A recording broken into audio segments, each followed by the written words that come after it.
Bueno, buenas tardes a todos, aunque muchos me conocéis ya, pero bueno, soy Carlota Pintado Laguna, soy estudiante de doctorado en el Laboratorio de Evolución Humana en la Universidad de Burgos y hoy venimos a hablar de un tema que es muy bonito y que nos afecta a todos, que es nuestra dieta y bueno, la charla se llama A comer, dieta, clima y cultura en la prehistoria reciente.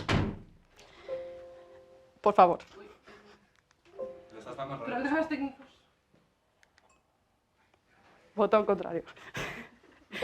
Bueno, pues empezamos la historia y la historia que venimos a contar hoy pues es un poquito sobre los orígenes de nuestra dieta tal y como la conocemos hoy, ¿no? ¿Por qué estamos hoy haciendo un pint of science? ¿Por qué estamos bebiendo cerveza? ¿Por qué comemos pan? Pues esto tiene un sentido y es porque hace muchos miles de años pues unas buenas gentes decidieron llegar aquí e implantarnos su modelo de vida y unas costumbres que condicionaron y cambiaron radicalmente nuestra forma de vivir. Y estas gentes, si me hace caso, pues son los que llamamos los grupos neolíticos. Estos grupos neolíticos, ¿de dónde vivían? Bueno, en primer lugar, ¿cómo llega el neolítico a donde estamos nosotros hace aproximadamente 7.500 años? Pues algunas teorías se preguntaban, ¿qué es? ¿Una difusión de la cultura o viene la gente con su cultura? Pues con las investigaciones se ha descubierto que es esa gente que, bueno, esa neolitización empieza hace aproximadamente 11.000 años, un poquito más, en Oriente Próximo, y bueno, va pasando el tiempo, avanzan por Europa y toda la cuenca mediterránea hasta llegar aquí. Y en Burgos, en los yacimientos que tenemos en la Sierra de Atapuerca, pues tenemos la suerte de contar con uno de los yacimientos neolíticos más antiguos. Estos grupos llegan a la península ibérica y migran siguiendo lo que sería la cuenca del Ebro, ¿no? Un corredor natural, que los que sois de por aquí pues lo conocéis, ¿no? Lo que sería el corredor de la Bureba, hasta llegar hasta aquí. Accederían a la meseta y bueno, ¿qué se encuentran aquí? Pues obviamente la meseta no estaba despoblada, aquí había gente. Los últimos grupos de cazadores-recolectores, los mesolíticos. Pero esta gente llegó pues con sus ovejas, con sus cereales y les cambió. Se mezcló con ellos a su paso y también pues habría adquirido parte de esos conocimientos de su medio que les habría ayudado a adaptarse de alguna manera. Y como os digo, una de las cosas más importantes que traen en ese cambio radical de forma de vida de cazadores-recolectores a productores es la dieta. Y bueno, la dieta, pues como os podéis imaginar, es algo muy complejo, ¿no? Cada día que nos sentamos a la mesa, aunque parezca algo tan sencillo como pues sentarte a la mesa, ¿no? Y comer un trocito de pan o un puré de patatas, va mucho más allá. Porque cuando pensamos en la dieta, realmente hablamos de que está muy sesgada culturalmente, por ejemplo, por lo que nosotros queremos comer, por lo que se nos ha inculcado, por de dónde viene nuestra familia, dónde vivimos y qué podemos producir allá donde estamos, y luego no vamos a pensar ahora en el siglo XXI en el que podemos obtener absolutamente todo lo que queremos, ¿no? Pero aquello que las redes comerciales nos permiten obtener, ¿no? Entonces, obviamente, un tema tan complejo hay que abordarlo desde una perspectiva multidisciplinar. En el estudio de la dieta confluimos muchísima gente, ¿no? Es esos factores bióticos. Por supuesto tendremos artefactos, ¿no? Lo material que utilizamos para comer o para cocinar, y el factor cultural. Por ejemplo, ¿cuáles son diferentes métodos? ¿No? Porque estamos hablando hoy de arqueología, de prehistoria. ¿Qué fuentes en el registro arqueológico nos hablan de la dieta y qué técnicas podemos utilizar para estudiarlos? Pues aquí en este lado de la pantalla, por ejemplo, pues podríamos hablar de los artefactos, de lo que utilizamos para almacenar, de lo que utilizamos para cocinar. Pues si pensáis, por ejemplo, sobre todo pues los que somos así más castellanos, ¿no? Cuando asamos en una olla de barro, la olla coge sabor, coge olor, y a lo largo de los usos eso se va incorporando en las paredes del barro, ¿no? De la cerámica. Pues efectivamente, eso ahí se queda incorporado y si tenemos suerte, con el paso de los miles de años, esos residuos se incorporan a la matriz, al igual que en este trocito. ¿Alguien se podría imaginar qué es esto? Es una quesera, esto es una quesera neolítica. Pues al igual, todos esos lípidos de la carne, de la leche, se quedan incorporados en la matriz y los podemos recuperar y estudiar y ver qué contenían esos recipientes, ¿no? Siempre siendo un poquito asépticos, pues porque en la ciencia no podemos inventarnos demasiadas cosas, ¿no? Hablamos de lo que tenemos y luego ya inferiremos cosas. Luego tenemos, por supuesto, el factor biótico, ¿no? Estamos comiendo, ¿cuál es la puerta de entrada de la comida en nuestro organismo? La cavidad oral. En la cavidad oral tenemos un tesoro para la paleontología, para la arqueología, que son los dientes. Los dientes tienen muchas cosas. Por ejemplo, ¿qué podemos utilizar? ¿Qué podemos estudiar? ¿Habéis oído hablar del esmalte de los dientes? ¿No? Es esa parte exterior que recubre los dientes y que sella lo que hay dentro. Pues bien, cuando estamos creciendo, cuando somos pequeños, cuando se forman esos dientes dentro de las encías, todo aquello que nos dan de comer va a condicionar las características del carbono y del nitrógeno que componen esos tejidos. Entonces, cuando nosotros recuperamos esos dientes en el registro arqueológico, tanto si se trata de animales como si se trata de humanos, pues podremos recuperar esa información del periodo cuando se formaron los dientes, que al final viene del agua que bebemos y de la comida que comemos. En el caso del cálculo dental, que conoceréis como sarro, el nombre técnico más bonito es cálculo dental, pues obviamente las poblaciones prehistóricas no se lavaban demasiado los dientes y pues en este cálculo dental que quedan encerrados. Es una matriz que encierra bacterias y nos habla de la microbiota del pasado, de la microbiota oral. Nos encierra proteínas que de igual modo se pueden analizar. Y luego, sobre ese esmalte también, pues podemos analizar las marcas que deja la comida en él. Por ejemplo, las comidas más blandas, entre comillas, carne o algo así, son tejidos que no erosionan demasiado. Mientras que, por ejemplo, las dietas basadas en cereales tienen partículas pequeñitas, más abrasivas, que dejarán estas marcas. Y estudiando aquí los paleoantropólogos que se dedican a los dientes en la sala, saben muy bien pues, que según tengas unas marcas u otras, podemos hablar también de las dietas de estos individuos. Y bueno, zooarqueología, no me voy a meter mucho, os ha hablado Goy antes de las marcas de corte y efectivamente, combinando todo esto, podemos tener pues, una aproximación. Pero en la arqueología hay una parte que siempre es la gran olvidada. Y hoy vengo a hablar un poquito de lo que se llama arqueobotánica. Y en arqueobotánica entran las plantas, y entran los restos de comida, y entran los carbones, y los pólenes, etc.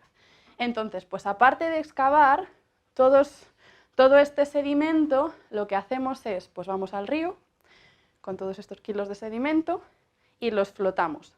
Y en esos carboncitos, que podéis ver por aquí, pues se encuentran trocitos de comida carbonizados, cereales carbonizados y, por supuesto, por ejemplo, los materiales que utilizaban para combustible, ¿no? Esto sería pues, lo que a nivel macroscópico podríamos ver, pero la arqueobotánica va mucho más allá. Si queremos saber de qué estaban compuestos esos panes, esos trozos de comida carbonizada que muchas veces asumimos que son panes, pues hay que meterlos al microscopio electrónico o hay que analizar biomarcadores moleculares, que esto os lo voy a contar ahora. Pero, por ejemplo, en el microscopio electrónico, pues buscamos esos restos de tejidos que nos dirán, ¿es trigo? ¿Es cebada? Y nos darán una idea pues, de qué están compuestos estos alimentos. Y en el caso de las semillas que os he dicho, el análisis de isótopos estables es muy interesante también, al igual que os he dicho, pues que esos dientes encierran esa señal del carbono y del nitrógeno, obviamente, cuando hablamos de cereales, pues ¿qué pensamos? Hidratos de carbono, ¿no? El pan, la pasta, son lo que comemos en el día a día, en forma de harina, transformados, pero eso está condicionado por el carbono que forma sus tejidos, ¿no? ¿Y por qué está condicionado esto? ¿Qué ganamos con estudiar los isótopos?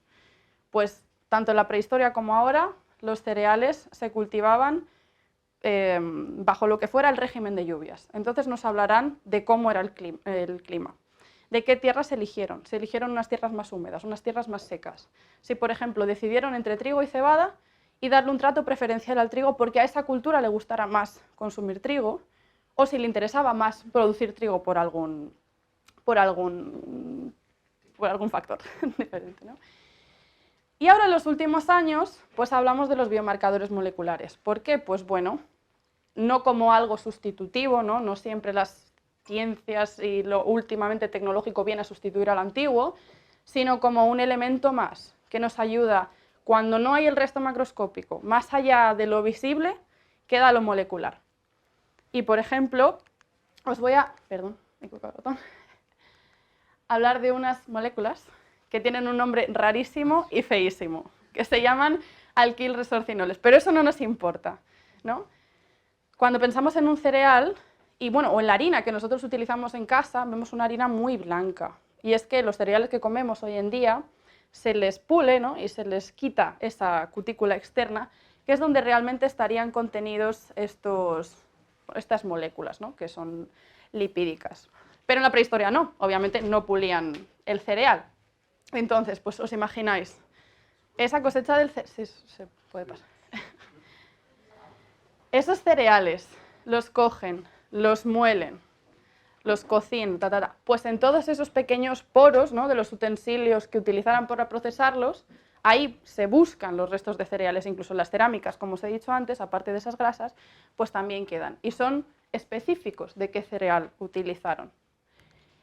Y en el caso de tener la suerte de algunos yacimientos, como los yacimientos que están sumergidos debajo del agua, que tienen unas condiciones de preservación excepcionales, o en cuevas, pues puedes analizar qué tipo de moléculas se encuentran y imaginaos que pues, ese pan está destrozado y no se puede ver al microscopio electrónico, pues en este caso las moléculas nos hablan y nos pueden indicar qué componentes, si los sumas a otros indicadores anteriores y te dicen, pues este es un artículo que analizaba varios sitios de Escocia, ¿no? Siendo Escocia un mismo sitio, y la prehistoria, que normalmente muchas veces tiende a generalizar lo que podría haber pasado, pues como en un ratio muy corto de espacio, las culturas utilizan de forma muy diferente.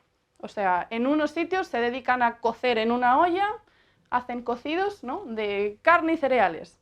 En otros solo hacen papillas de leche y cereales y la carne la cocinan en otro lado totalmente diferente. Entonces, pues aquí es donde nos viene a hablar la arqueología biomolecular.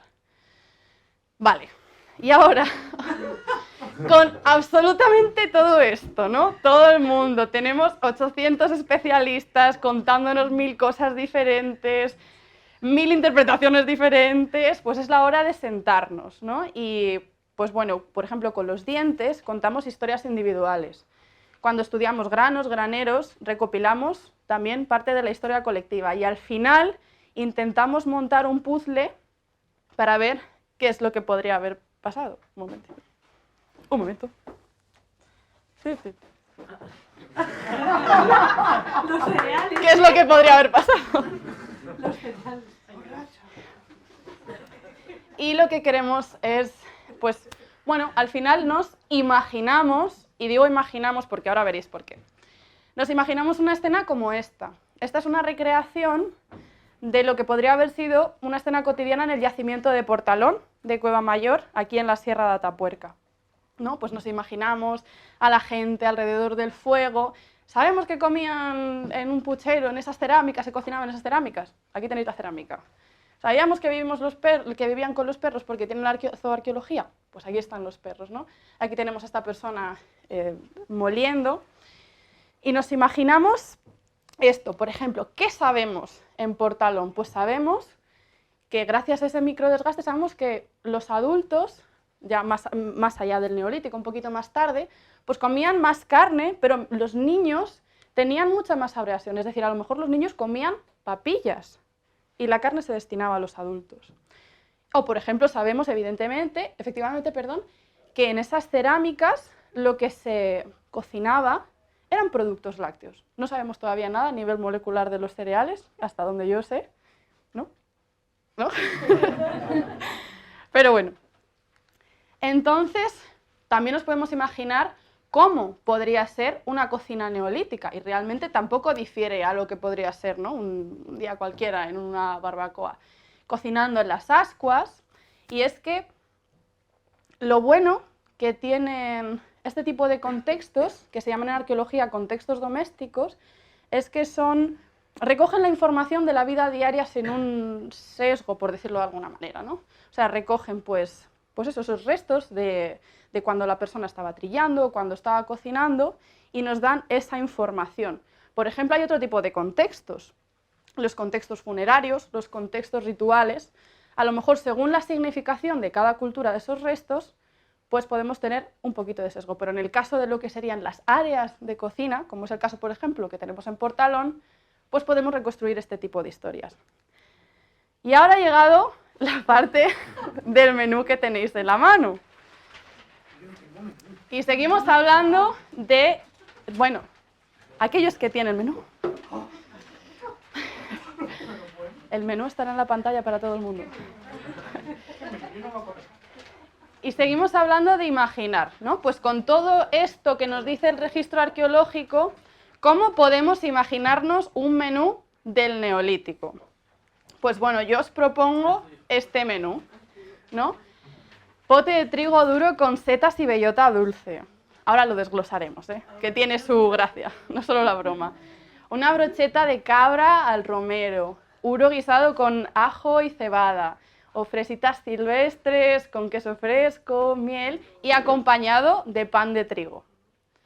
Más allá de lo que, bueno, de la broma, ¿no? de esta posible representación, cada uno de los ingredientes nos habla de muchas cosas. Cuando hablamos de pan de trigo, per se, es que, o de todos estos ingredientes, ¿no? tan variados, tan sofisticados, yo quiero invitar a que se destierre esa concepción simplista de las dietas prehistóricas. O sea, cuando vienen aquí los neolíticos, es gente que viene con la cerámica perfeccionada, que viene con el trigo que utilizamos, el trigo harinero, el trigo duro que se utiliza para la pasta, que viene la cebada y sabe perfectamente lo que hace. Viene con un bagaje agrícola increíble y sabe aprovechar los recursos de su medio, los medios estacionales. Cuando tocara la fresa silvestre, la fresa silvestre. Tenían ovejas, tenían cabras y sabían manejarlas perfectamente. Entonces, pues podríamos imaginarlo, pero ¿qué sucede? Que teniendo muchísimo registro arqueológico, que teniendo los medios científicos más avanzados y mejores y toda la financiación del mundo, hay algo que no podemos encontrar nunca y es la cultura. La cultura no fosiliza. Es igual que si tú no aprendes de tu abuela cómo hacer estas rosquillas, se va a perder para siempre. Por mucho que tengas la receta, si a ti no te han enseñado, pues ahí se pierde. Imaginaros echar esta reflexión. 7.500 años, 7.000 años, da igual, atrás en el tiempo y más en el caso de antes de que existieran documentos escritos, ¿no? Y pensar también, ¿no?, aquello que representa la comida cuando nos sentamos a la mesa, ¿no? Al final, la cultura, o sea, la comida forma parte de nuestra cultura, ¿no? Es un elemento simbólico y algunas personas lo consideran incluso un arte porque pues, está estructurado, ¿no? Se transmite, hay corrientes, está regionalizado y representa algo para nosotros. Y además, al final pues llega como hasta incluso a vertebrarse dentro de lo que es el discurso social y cultural de una región. Alrededor de la mesa pues le contamos a nuestra familia qué tal nos ha ido el día. Se establecen los roles sociales. O sea, alrededor de una mesa, me da igual que fueran los neandertales, que estuviéramos en el Paleolítico superior, en el Neolítico, bronce. Hoy en día todo pasa alrededor de la comida, por lo menos aquí, ¿no? Míranos, aquí todos bebiendo cerveza, ¿no? Entonces, recentrándonos, ¿no? Hemos hablado de cómo la dieta es un elemento fundamental de nuestra cultura, de cómo a la vez la dieta nos habla del sistema económico que tenemos, ¿no? Porque hagamos lo que hagamos, lo fundamental es comer. Y para comer hay alguien que está en el campo produciendo.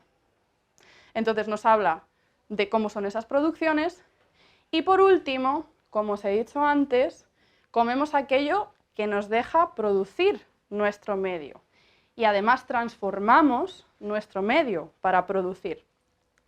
Y esta es la última parte que os quería contar, ¿no? Hemos hablado de quiénes nos traen este modelo de vida, qué dieta se implanta y pues qué significa. Vale, ¿alguien reconocerá este lugar? Mucha gente. Es la Sierra de Atapuerca, pero bueno, es como el ejemplo paradigmático, ¿no?, de ese paisaje que tendríamos aquí, en la zona norte de la meseta, esos campos de cultivo, extensiones muy grandes, encinares, etc. Pues bueno, este paisaje ha sido relativamente similar durante muchos años. De hecho, es muy similar a lo que se encontraron estas gentes. Hace 7.500 años, ¿no?, cuando llegan los neolíticos, sí que es cierto que debemos imaginarnos nuestro entorno un poquito más húmedo y un poquito más cálido. Es decir, en vez de encina, a lo mejor teníamos robles, teníamos más avellanos, de los que hemos hablado en el menú, hemos hablado de avellana verde. Y con el tiempo, sí que es cierto, pues va avanzando el tiempo, entra la edad de bronce y hay un poquito más de aridificación. Y que a la vez en el tiempo coincide con que nosotros, bueno, las sociedades humanas de esta zona, comienzan a crecer y comenzamos a explotar el medio de forma mucho más intensiva. Esto sería otra posible representación de lo que pasaría en otra parte de Portalón. Antes os hemos puesto la cocina, ahora os ponemos aquí. ¿Y qué vemos? Vemos animales, vemos forraje para los animales, ¿no? Vemos a los agricultores entrando en la cueva. Y es que a partir de este punto cambió radicalmente nuestra forma de relacionarnos con el medio y de gestionarlo. A partir de aquí, la vegetación cambia por completo. Entrarán todos se sustituyó la vegetación natural o se vio presionada, ¿no?, por los cultivos que traíamos. Empiezan a aparecer en el registro todas estas plantas asociadas a los cultivos. De hecho, incluso empezamos a cambiar lo que es el suelo. O sea, nosotros empezamos a aportar abonos, empezamos a arar el suelo. Y pues eso, se cambian totalmente las dinámicas que antes no estaban. Y bueno, esto es en lo que ha derivado, tampoco es demasiado diferente, ¿no? Al final, ¿qué significa, ¿no?, que vinieran estas gentes? Pues es el nacimiento de los paisajes que tenemos hoy en día, ¿no? Al final lo que tenemos hoy en día es un legado biocultural de lo que hicieron los prehistóricos y lo que se hizo en el periodo histórico. En biología hay algunas especies que se llaman como especies ingenieras del paisaje. Vale, pues nosotros somos los superingenieros. O sea, nosotros hemos revolucionado absolutamente todo. Pero también tenemos que valorarlo, porque al final los paisajes agrícolas son paisajes culturales. En este momento empiezan a nacer esas diferentes singularidades que al final darán medio a las diferencias entre los medios rurales que encontrábamos hasta hace no tanto y que aún se preservan muchas veces en muchos lugares.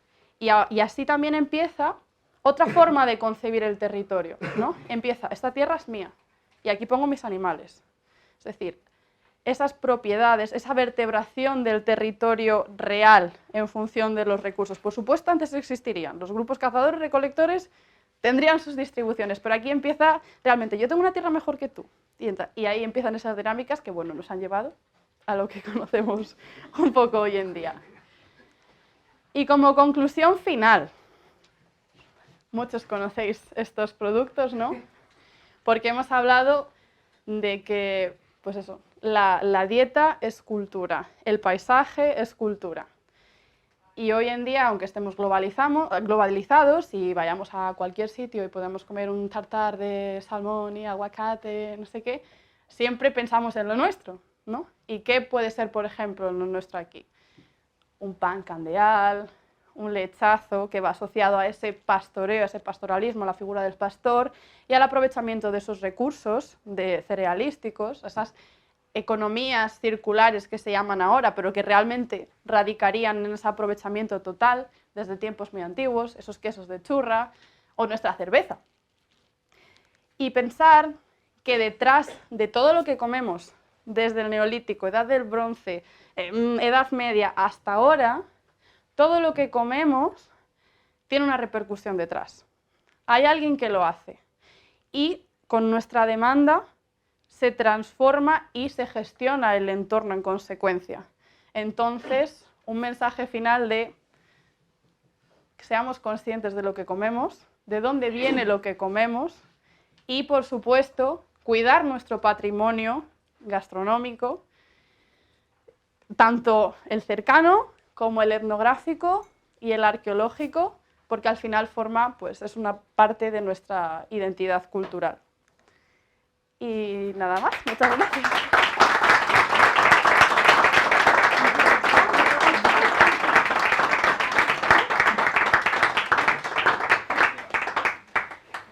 Y bueno, cualquier cosa.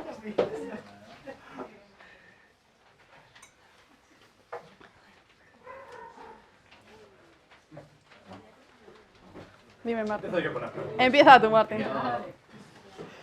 Una cosa que me ha surgido es, has hablado mucho del análisis, por ejemplo, de semillas, de cereales, que se puede hacer mediante microscopía o mediante todas las técnicas que has ilustrado.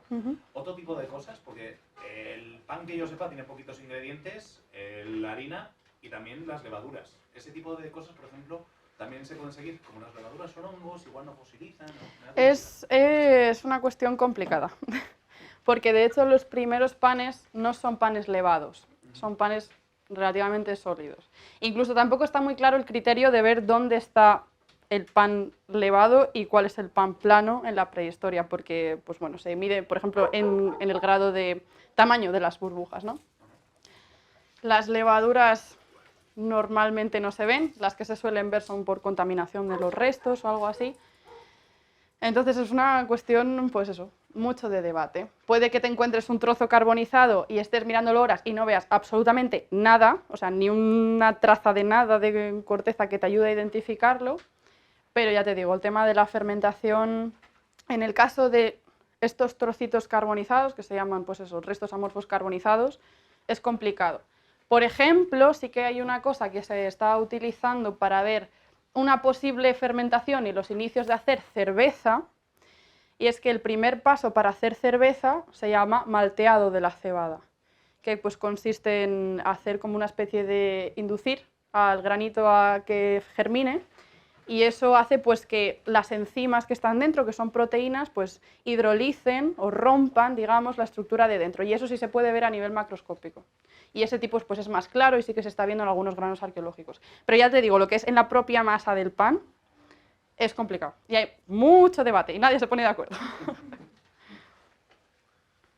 ¿Por qué aparece carbonizado? Muy buena pregunta. Habéis visto las ascuas, ¿no? Pues realmente los restos que nos llegan, la carbonización, pues es como cualquier accidente culinario. A ti se te queman unas tostadas, a esta gente se le cae un trozo de papilla o se le carbonizaban estos restos. Y la carbonización lo que hace es, pues con el carbonizado, a nivel químico, las moléculas se unen de tal forma que lo protegen de la agresión de las bacterias. Entonces, así pues nos sobrevive a lo largo del tiempo, no se degrada en el sedimento y nos llega a nosotros. Por eso, por ejemplo, restos muy carbonizados pues se desharían y restos muy frescos serían consumidos por los hongos y la microbiota del suelo, vamos. Una pregunta, me ha resultado muy curioso cuando habéis hablado de ese fragmento que decías que era una quesera.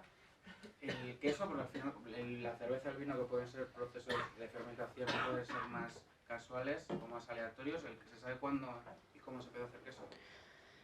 Bueno, pues el queso realmente se hace desde muy antiguo, asociado precisamente a, pues eso, a la explotación de la oveja y de la cabra.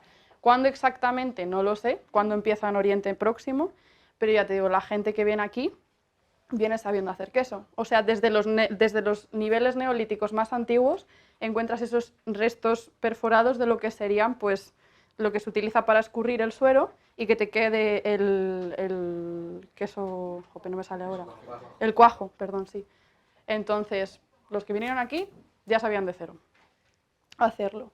Y a nivel molecular eso se puede rastrear. Lo que se hace es, pues cuando se encuentra una cerámica, incluso cerámicas muy antiguas, y bueno, y también te digo, o sea, estamos hablando del tipo de neolítico que nos llega aquí, porque eso es muy importante. O sea, nosotros lo que recibimos es el neolítico de Oriente Próximo.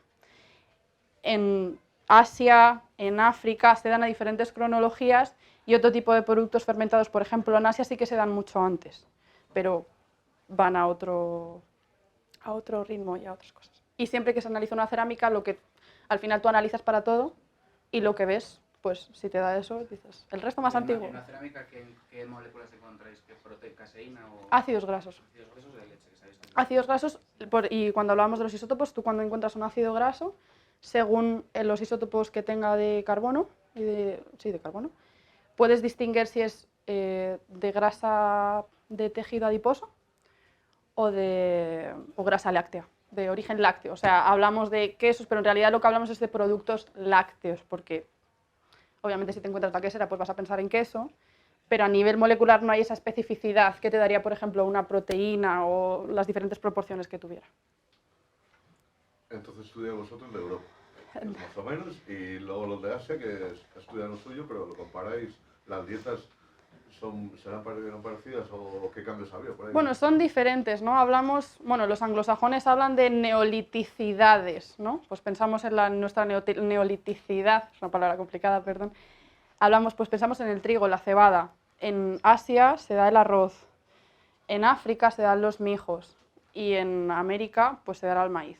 ¿Qué pasa? Que con el avance del tiempo se empiezan a establecer un montón de redes comerciales y empieza a haber un contacto mucho más intenso. Y entonces, por ejemplo, ¿qué sucede? Pues en la edad del bronce, ¿habéis oído hablar del mijo? Pero no como maíz, como mijo. Porque hay veces que en el norte llaman millo, mijo, se utiliza. Como canario también. Sí, sí. Pero es que en Canarias el mijo creo que le dan ese nombre al maíz. Como el gofio.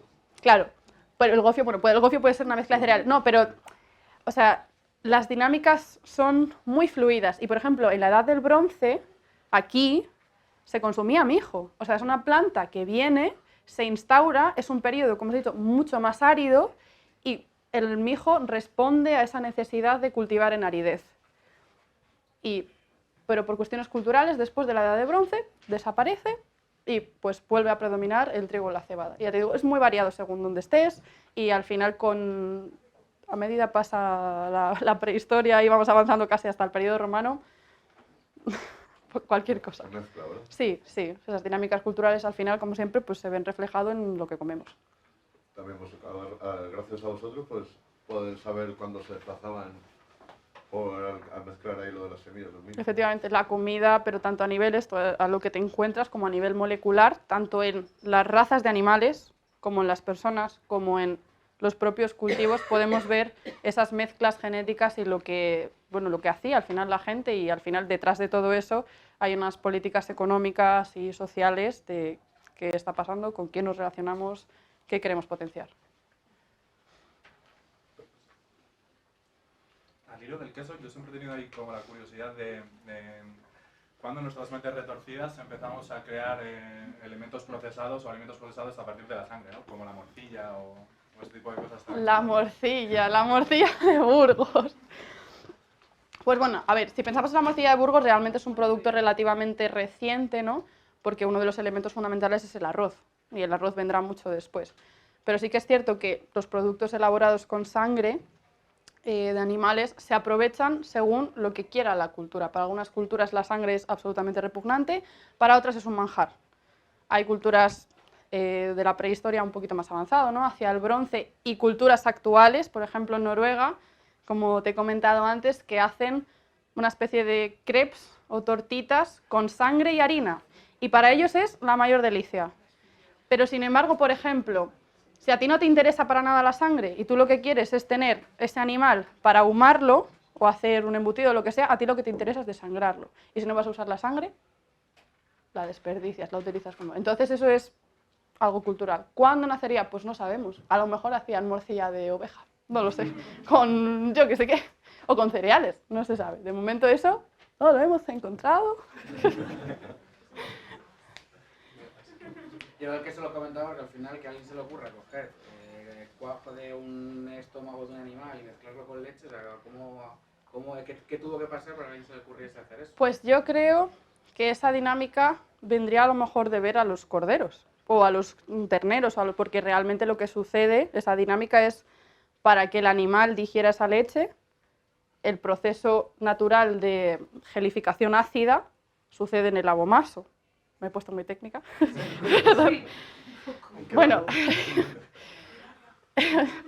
pues o sea, tú por ejemplo te imaginas un cordero que acaba de morir o acabas de sacrificar, ¿no? Realmente esa última leche, ese proceso de formación del cuajo ocurre de forma natural en el estómago del rumiante bebé para que él lo pueda digerir. Entonces, pues no sé si pues lo verían, se les ocurriría, no lo sé. Pero ese mecanismo ya existía. Y al final, pues como todos los cuajos naturales que han venido de toda la vida, hasta el cuajo sintético o el cuajo de cardo, coger el abomaso, que es el último tracto, la última parte del estómago de estos animales, secarlo y utilizarlo. O sea, es reproducir ese proceso que sucede en sus abomasos de forma natural para nosotros obtener un alimento. O sea, que si igual le abrían las entrañas al cordero, veían una masa ahí cuajada y dices, hostias, esto me apetece probar. A ver, ¿a qué? Cosas más raras hacemos, Martín, cosas más raras hacemos. Científicos. A ver, menos raro me parece eso que decir, voy a coger esto, lo voy a fermentar y me voy a beber una cerveza. Los monjes. Los monjes. Así que bueno, pues muchas gracias a todos.